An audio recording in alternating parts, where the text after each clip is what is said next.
Welcome to this episode of our Classic and Vintage series. Today we're working with some Betsy Chuchin fabric from Moda, which is an 1800s reproduction. We're going to be making the Union Square quilt block, which finishes at 12 inches. And we've got a free pattern on the link below for the block. And if you want to make it into a quilt, we've got a low price pattern at Back Quarter Shop to make it in a crib, lap, twin, or queen. So let me show you how you make this block. The first step is to make half square triangles. You're going to take your fabric C and fabric F squares, put them right sides together, put a pin on each side. You're going to draw a line 1/4 inch away from the center on your lighter print. Today I'm stitching with Aura Full Color 6711 because it blends really well with both fabrics. You're going to stitch directly on these lines. Then after you do that, you'll cut right in the center. That will give you 2 half square triangles that are 2.5 inches unfinished and 2 inches finished.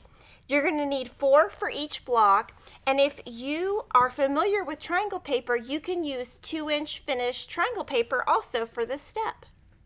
Now we're going to take a fabric G and a fabric D square, use a friction pin, draw from corner to corner on your background square. The reason we use friction is it will disappear with heat later. Place that square on your fabric D rectangle. I like to put a pin twice just so that when you're stitching, nothing is going to shift. You'll stitch directly on this line. Trim 1/4 inch away and press according to the pattern, and this is your corner rectangle unit. And now all we have to do is add our half square triangle from before and a fabric H square. You're going to stitch these together with a 1/4 inch seam and press according to your pattern.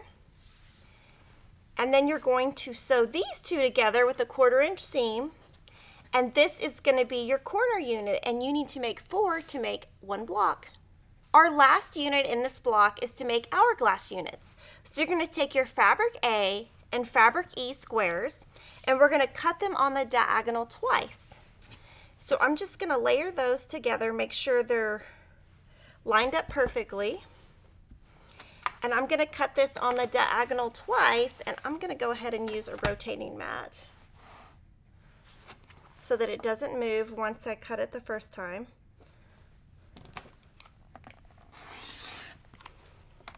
A rotating mat will just really help you keep it in place without, you're moving the mat, not the fabric.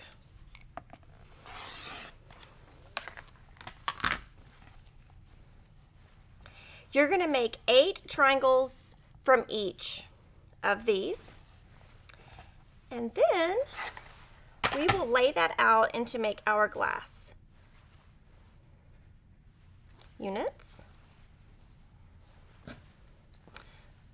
So what you're going to do here is put these together, pin, and when you're stitching, you want to start at your 90-degree angle and go towards the tip because this has more of a bias. So if you start here, it's better.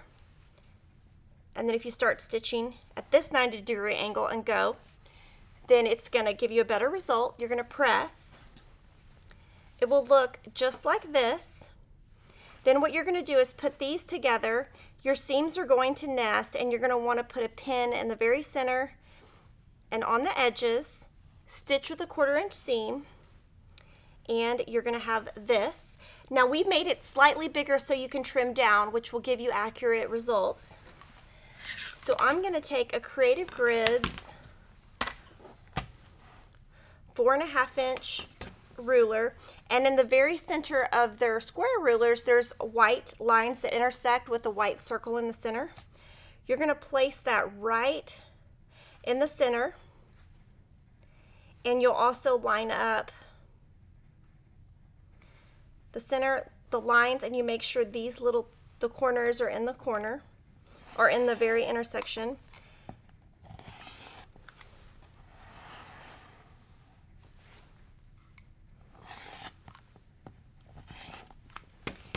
And you will have your hourglass unit. You're going to make 4 of these for each block. So finish up your block by just putting your units together. You're going to put your 4 corner units and then your hourglass units. Now when you're doing your hourglass units, you just want to make sure that your cream is touching your fabric B square. So instead of doing this, it'll look like this. Of course, if you want to do this, you totally can. You're just going to have a different look. But you're going to want them going all the same direction. And then you're going to stitch these together with a 1/4 inch seam and press. And then come and add these and press. And then you will put those together and press and those together. And here is your beautiful finished Union Square block. This is a great beginner or intermediate quilt, and it's beautiful because it is so classic and vintage, and you could even put this with modern fabrics to get a beautiful effect. Make sure to like this video, give us a thumbs up, and also hashtag Union Square Quilt on all your Instagram posts so that we can share your projects. Thanks for watching.